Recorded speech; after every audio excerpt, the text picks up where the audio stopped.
Good morning to all and welcome to all. Uh, my name is Teran Nagini Dhanraj and I'm studying in BA third year. My roll number is 255 and my exam seat number is RAS2260119. So I'm here to uh, give you a seminar on the topic on background of American poetry. So, American poetry refers to the poetry of the United States.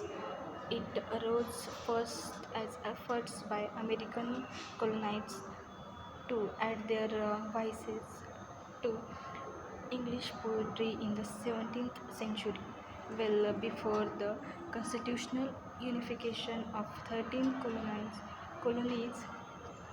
Although a strong oral tradition often linked to poetry already exists among Native American societies.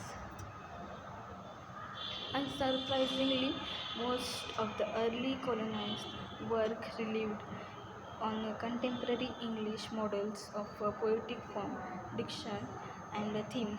However, in the 19th century, a distinctive American idiom began to emerge by the later part of that century when Walt Whitman was winning an enthusiastic audience abroad. Poets from the United States had begun to take their place at the forefront of the English language avant garde. So we all learn about the background of American poetry. What say? So we will learn about American poetry in today.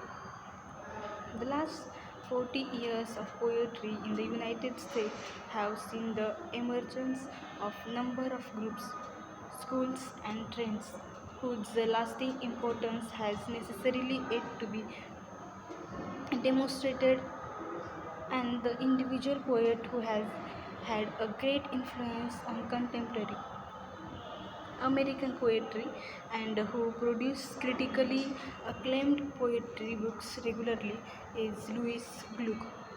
She has won several American prizes like Pulitzer Prize and the National Book Award, and is the only contemporary American author writing primarily poetry who has been awarded the Nobel Prize in Literature. So, thank you to all, and thank you, sir.